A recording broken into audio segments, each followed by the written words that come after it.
ब्रह्मस्य प्रथमशब्दं प्रणवम्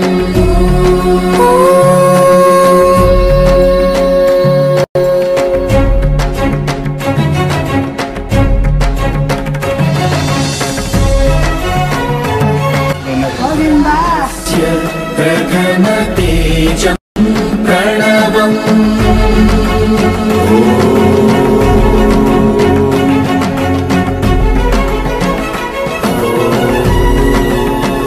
friends నాకు ఈ నామం ఎలా అనిపించిందో కింద కామెంట్ చేయండి. బ్రో ఎట్టుంది?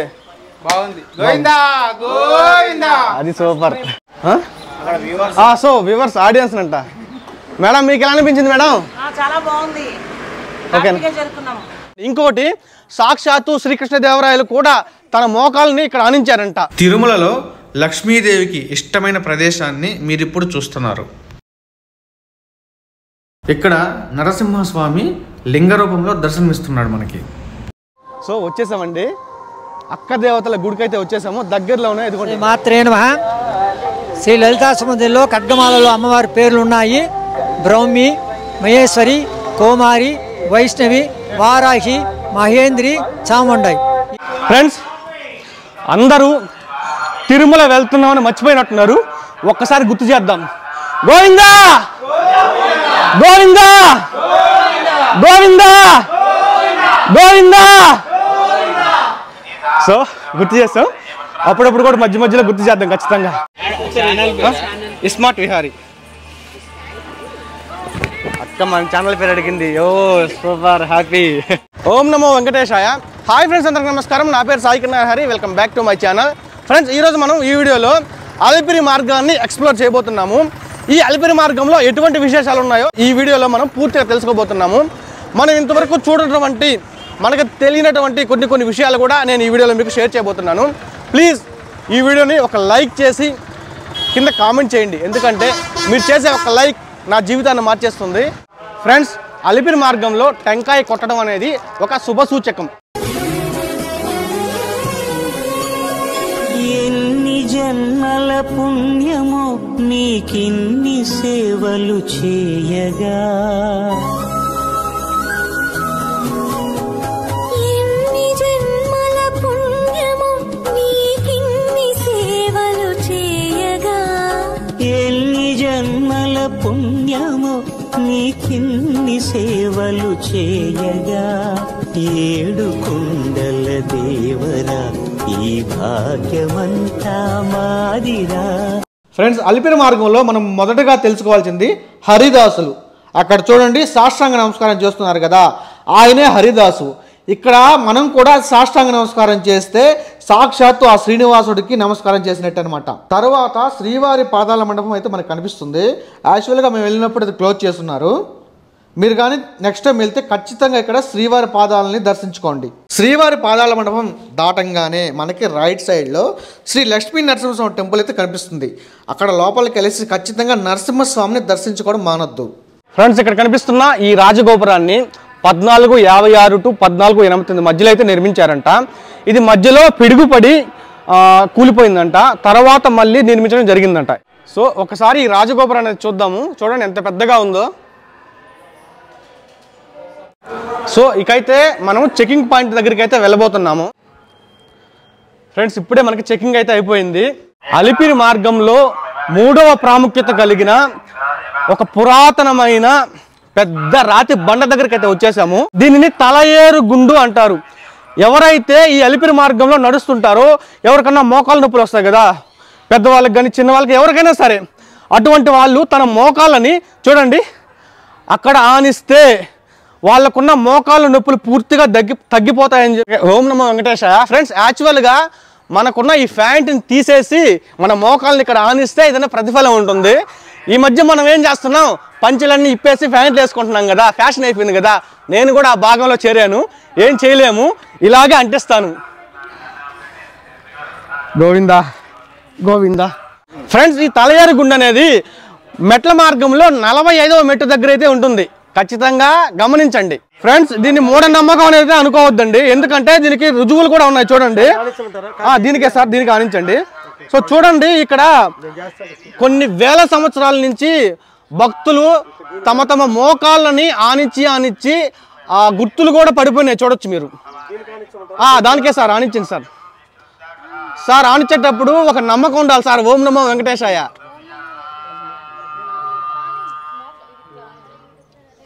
ఫ్రెండ్స్, మెట్ల మార్గంలో భాగంగా మనం 100వ మెట్ని అయితే చేరుకున్నాము. చూడండి, బోర్డు కూడా ఉంది అక్కడ, చూసారు కదా. సో విజయవంతంగా 100వ మెట్ని అయితే చేరుకున్నాము. ఫ్రెండ్స్, అందరూ తిరుమల వెళ్తున్నామని మర్చిపోయినట్టున్నారు. ఒక్కసారి గుర్తు చేద్దాం. గోవిందా గోవిందా గోవిందా గోవిందా. సో గుర్తు చేస్తాం, అప్పుడప్పుడు కూడా మధ్య మధ్యలో గుర్తు చేద్దాం ఖచ్చితంగా. అయ్యా వెంకటేశ్వర స్వామి, ఈ వీడియో కన్నా కనీసం మంచి మంచి లైక్లు, మంచి మంచి కామెంట్లు వచ్చేటట్టు చూడు స్వామి. ఈ వీడియోనే బూస్ట్ అవ్వాలి స్వామి. ఇంతవరకు ఏ వీడియో బూస్ట్ కాల. ఫ్రెండ్స్, ప్లీజ్ లైక్ చేయండి. ఇప్పుడు అలిపిరి మార్గంలో 2వ గోపురం, అంటే కొత్త గోపురం అయినట్టి 2వ గోపురం దగ్గరికి వచ్చాము. ఈ గోపురం అనేది 16వ శతాబ్దంలో నిర్మించబడింది. ఫ్రెండ్స్ చూడండి, కొత్త గోపురం అలిపిరి 2వ గోపురాన్ని ఇప్పుడు మనం చూస్తున్నాము.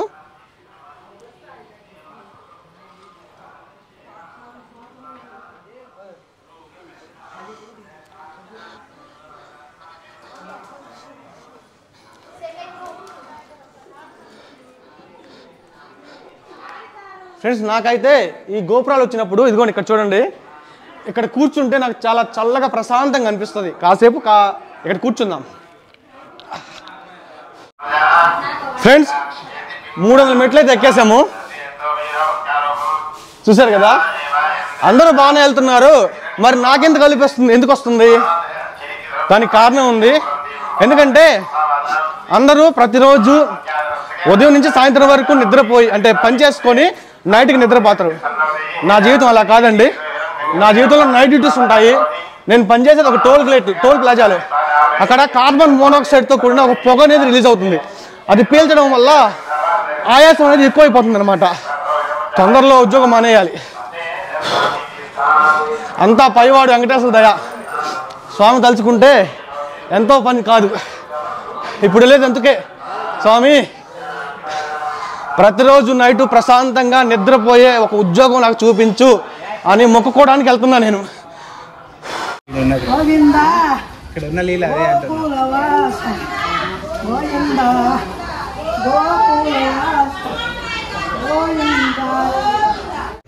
బ్రో బ్రో మర్చిపోయాం, మనకి ఊతకర్ర ఇవ్వలేదు బ్రో. పోతున్నావు ఊతకర్ర. పుల్లు సింహాలు వస్తే ఏం చేయాలి?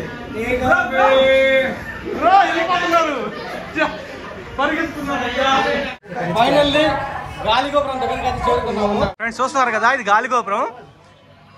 ఈ గాలిగోపురం మనకి దిగువ తిరుపతికి అయితే కనిపిస్తుంటుంది. అదే ఇది, అదిగోండి చూడండి, నామాలు, వెంకటేశ్వర స్వామి నామాలు. దాహం వేసింది. ఇప్పుడు మనం ఏం చేద్దామంటే టీటీడీ జలప్రసాదాన్ని తాగుదాం. టీటీడీ జలప్రసాదం.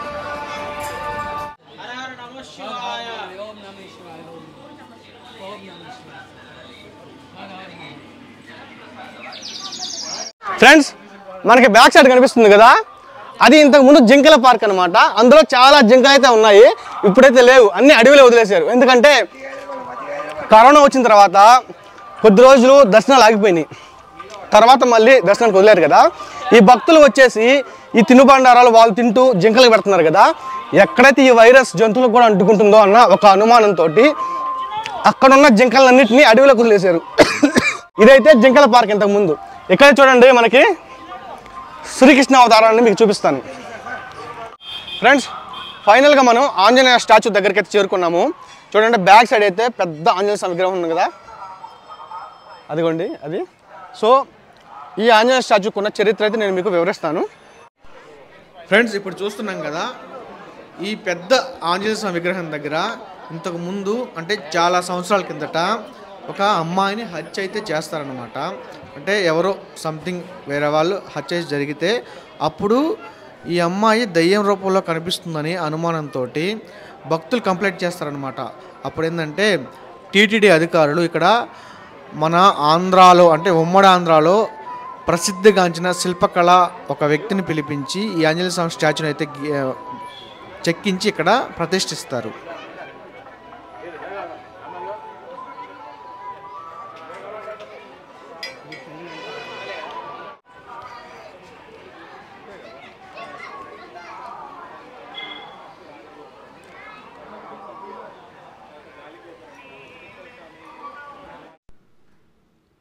ఫ్రెండ్స్ ఇక్కడ చూస్తున్నాం కదా, ఈ టెంపులేనండి తిరుమల అలిపిరి నడక మార్గంలో ఉన్న టెంపుల్ ఇది. ఇదే లక్ష్మీదేవికి ఇష్టమైన ప్రదేశం అంట.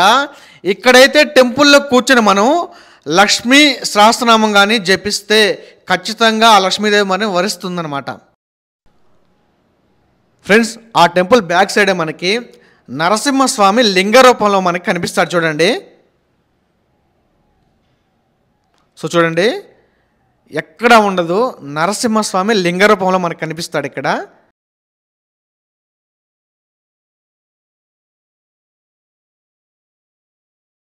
ఫ్రెండ్స్ దారి మధ్యలో చిన్న స్టెప్స్ అయితే వచ్చాయి. ఇక్కడ చూడండి, నా వెనుకున్నాయి కదా పైకి. ఈ పైకి వెళ్తే ఏమొస్తుందంటే గంటా మండపం అనే ప్రదేశం అయితే వస్తుంది. అక్కడ ఏంటంటే శ్రీవారికి తిరుమలలో నైవేద్యం పెట్టిన తర్వాత పైన గంటనైతే మోగించే వాళ్ళంట. ఆ గంట శబ్దం అనేది చంద్రగిరి కోటలో ఉన్న రాజుకైతే వినిపించేదంట. అంటే శ్రీవారికి పలానా టైంకి నైవేద్యం పెట్టారు అని తెలుసుకోవడానికి ఆ రాజు అనేది ఏర్పాటు చేసుకున్న గంటా మండపం, గంటా స్తూపం అయితే పైన ఉంది. కానీ ఇప్పుడు వెళ్ళలేం, ఎందుకంటే ఆ దారి క్లోజ్ అయిపోయి ఉంది. చాలా దూరం అయితే వెళ్ళాలి. పొరపాటున వెళ్ళాలని ట్రై చేస్తే ఒకసారి వెళ్ళాం లాస్ట్ టైం వచ్చినప్పుడు, 1 కిలోమీటర్ వెళ్ళంగానే భయం వేసింది. ఏమైనా పులి వచ్చినా ఏదన్నా ఎలుగుబంటి వచ్చినా ఎవరు ఆదుకుంటారు, అక్కడ చిన్న చీమ చుట్టుకు కన్నా కానీ వినిపిస్తుంది అనమాట, ఎవరు ఉండరు. సో కాబట్టి పైకి వెళ్ళదలుచుకోలేదు. ఒకసారి లోయ చూడండి. ఇక్కడ మనం చూస్తున్న లోయ పేరు అవ్వాచారి కోన.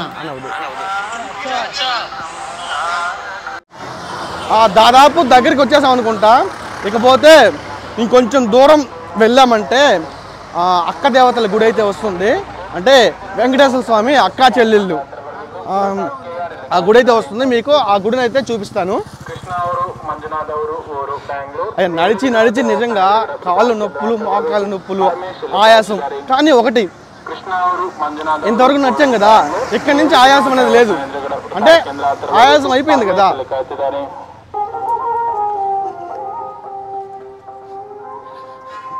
సో వచ్చేసామండి, అక్క దేవతల గుడికి అయితే వచ్చేసాము. దగ్గరలోనే ఇదిగోండి అక్కడ కనిపిస్తుంది కదా, అవే అక్క దేవతల గుడి.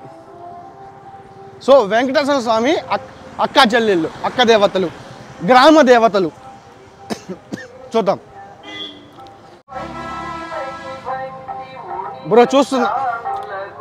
ఫ్రెండ్స్ చూస్తున్నారు కదా, ఈ టెంపులేనండి అక్క దేవతలు. అదిగోండి స్వామి వాళ్ళు కూడా పూజిస్తున్నారు అక్క దేవతల్ని. చూడండి 7 ఇటుక రాళ్ళు ఉంటాయి. ఆ 7 ఇటుక రాళ్ళు అక్క దేవతలతో సమానం అనమాట. ఫోటో కూడా ఉంది పైన చూడండి. ఓం నమో వెంకటేశాయ. సో వీలైతే ఈ గుడి యొక్క ప్రాముఖ్యతను కూడా మనం అడగదాం వాళ్ళని. శ్రీ మాత్రే నమః. 7 కొండల్లో 7 దేవతలు ఉన్నారు. వీళ్ళు అక్కగారులు అంటారు. స్వామివారికి అక్కా చెల్లెళ్ళు. ఘాట్ రోడ్ వేసేటప్పుడు కింద అవాచార కోణం ఉంది, అవాకోణం శేషాచలం అని ఉంది. ఆ శేషాచలంలో అమ్మవారు నివసిస్తున్నారు. ఘాట్ రోడ్ వేసేటప్పుడు వాళ్ళ పైన వస్తుందని చెప్పి అమ్మవారు ఘాట్ రోడ్ వేసేదాన్ని అభ్యంతరం తెలిపినారు. ఆ టైంలో ఘాట్ రోడ్ వేసేదానికి చాలా కూలివారు కూడా చాలా ఇబ్బంది పడినారు. చాలా ప్రాణ నష్టం జరిగింది. ఆ తర్వాత అమ్మవారు కటాక్షించి కోరుకోగా స్వామివారు నేను ఈ విధంగా ఘాట్ రోడ్లో పై భాగంలో తీసుకొచ్చి చేరిస్తే ఘాట్ రోడ్ నిలుస్తుంది, లేకపోతే మీకు నిలవదు అట్టని చెప్పిన తర్వాత చిన్న కోనలో ఉన్న అమ్మవారిని తీసుకొచ్చి పైన నిలబడడం జరిగింది. చిన్న 3 ఏళ్ల పాప వచ్చి ఆ విధంగా చెప్పడం జరిగింది. ఆ రోజు నుంచి పై విధంగా ఈ ఘాట్ రోడ్ వేసిన తర్వాత ఆలయం నిర్మించి ఘాట్ దేవస్థానం వారు, తర్వాత పుర ప్రజలు, మహంత్ వారి ఆధ్వర్యంలో ఇక్కడ దేవాలయం ఏర్పాటు చేయడం జరిగింది. అప్పటి నుంచి దేవస్థానంలో పనిచేస్తున్న జల్సే వాసుదేవరావు వాళ్ళ కుమారులు ఈ యొక్క దేవాలయానికి పూజా పునస్కారాలు నిరకటంగా 300 సంవత్సరాలుగా చేస్తున్నారు. ఇప్పుడు వాళ్ళు వేలాకులు వాళ్ళ వంశస్థులైన పోస్టర్లో పనిచేస్తూ రిటైర్డ్ అయినారు. జగదీశ్వరరావుని, తర్వాత వెంకోబరావుని, తర్వాత పురవరకుల్లో నాగభూషణం, చెంగళరాయలు ఇట్టా వారి ప్రముఖులంతా చేరి వారం వారం పూజ చేస్తూ ప్రతి సంవత్సరం ఒకసారి ఆషాఢ మాసంలోను మరియు దేవస్థానం వారు కార్తీక మాసంలోను సంవత్సరానికి 2 పర్యాయాలు చాలా జాతరలాగా పెద్ద మహోత్సవం జరిపిస్తున్నారు. ఇక్కడ మొక్కున వారికి పిల్లలు లేని వారికి పిల్లలు, కళ్యాణం లేని వారికి కళ్యాణం జరుగుతుంది. ఎటువంటి ఇబ్బంది లేకుండా సవ్యంగా అమ్మవారు కాపాడుతుంది. వాహనాలు ఇబ్బంది లేకుండా ఏ ఒక్క ప్రమాదం లేకుండా కూడా అమ్మవారు కాపాడుతున్నారు. ఇది నిజమైన సత్యం, భక్తుల నమ్మిక. శ్రీ లలితా సముద్రంలో ఖడ్గమాలలో అమ్మవారి పేర్లు ఉన్నాయి. బ్రహ్మి, మహేశ్వరి, కోమారి, వైష్ణవి, వారాహి, మహేంద్రి, చాముండాయి. ఈ 7 మందులు సప్తమాతృకులు, 7 దేవతలు, 7 మంది మహాశక్తులు. వాళ్ళంతా అమ్మవారికి ఇది ఇచ్చి వరాహం అంటే వారాహి అంటే వరాహ స్వరూపము. వరాహ దేవతలు ఏ విధంగా భూమిని రక్షించడానికి వచ్చారో ఆ విధంగా వరాహ దేవత ఇచ్చి చాలామందిని రక్షించినారు. ఆ విధంగా 7 మంది ఉన్నారు. లలితాపట ఖడ్గమాలలో వీరిని స్మరిస్తూ ఉంటారు నిత్యము. అమ్మవారి దీంట్లో కూడా లలితా సహస్రనామ దీంట్లోనూ అష్టోత్తరంలోనూ అమ్మవారి పేర్లు ఉంటాయి. ప్రతి చోట ప్రతి శక్తిపీఠంలోనూ అమ్మవారిని కొలుస్తూ ఉంటారు. ప్రత్యేకంగా దేవాలయం ఇప్పుడు వారాహి దేవత ప్రత్యేకంగా ప్రతి చోట పెట్టి వారాహి దేవతను కొలుస్తున్నారు. ఆ విధంగా 7 మంది ఇక్కడ లవాచార కోణంలో ఇక్కడ నిల్చున్నారు. 7 కొండల్లోనూ వీళ్ళు ఉన్నారు. ఫ్రెండ్స్, చివరిగా మనం మోకాళ్ళ పర్వతం దగ్గరికి వచ్చేసాము. చూడండి, బ్యాక్ సైడ్ ఉంది.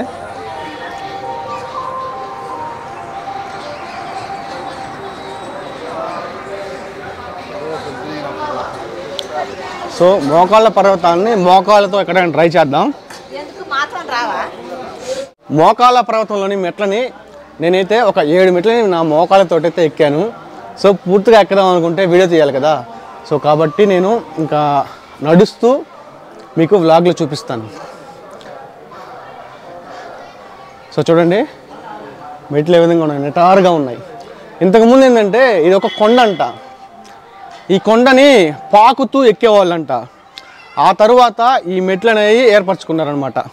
సో ఇక్కడ ఎక్కేటప్పుడు మన మోకాళ్ళు పీకేస్తాయి.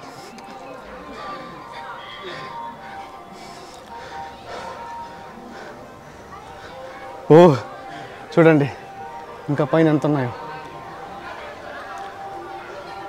చాలామంది మోకాళ్ళు తెక్కుతున్నారు.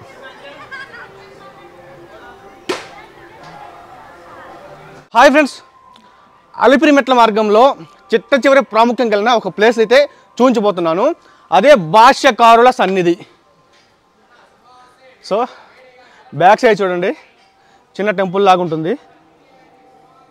లోపలికి వెళ్ళి దీని ప్రాముఖ్యత గురించి మాట్లాడుకుందాం. సో ఇక్కడ చూస్తున్నారు కదా, ఆయన ఎవరంటే శ్రీ రామానుజాచార్యులు అనమాట. లోపలికి వెళ్దాం. శ్రీ రామానుజాచార్యులు అలాగే వారి శిష్యులు ఇక్కడ నివాసం అయితే ఉండేవాళ్ళంట. ఆయన వెంకటేశ్వర స్వామికి ప్రియమైన భక్తుడు అనమాట రామానుజాచార్యులు. ఆయన తిని ఇక్కడ పడేసిన ఒక మామిడి పండు అనేది చిన్న మొక్కై పెద్ద పెద్ద చెట్లు అయితే ఇక్కడ కాసాయంట ఆ మొక్క ద్వారా. సో కాబట్టి దాని ప్రాముఖ్యతగా ఇక్కడ భాష్యకారుల సన్నిధి అన్నట్టు ఒక నేమ్ అయితే ఇక్కడ ఫిక్స్ చేసుకున్నారు. చూడండి అక్కడ కనిపిస్తుంది కదా, ఆయనే శ్రీ రామానుజాచార్యులు. ఫ్రెండ్స్, వీడియో కానీ మీకు నచ్చితే మన వీడియోని ఒక లైక్ చేసి ఒక కామెంట్ చేసి మీ ఫ్యామిలీ మెంబర్స్కి ఎవరికైనా షేర్ చేయండి. నాకు చాలా బిగ్ హెల్ప్ అవుతుంది అనమాట. ఓకే, చివరగా అలిపిరి చివరి మెట్టు అయితే చూపిస్తాను. ఆ తర్వాత మేమైతే దర్శనానికి వెళ్ళిపోతాం. ఫ్రెండ్స్, చివరగా అలిపిరి మెట్ల మార్గంలో చివరి మెట్టుకైతే చేరుకున్నాము. చాలా ఆనందంగా ఉంది. మా ఫ్రెండ్స్ని అడగదా, బ్రో ఎట్టుంది మీకు? ఏంది ఆయన అసలు యూట్యూబర్ చెప్పట్లేదు. బ్రో ఎట్టుంది? బాగుంది. గోవిందా గోవిందా. అది సూపర్. ఓకే, చివరి మెట్టుకైతే వచ్చేసాము.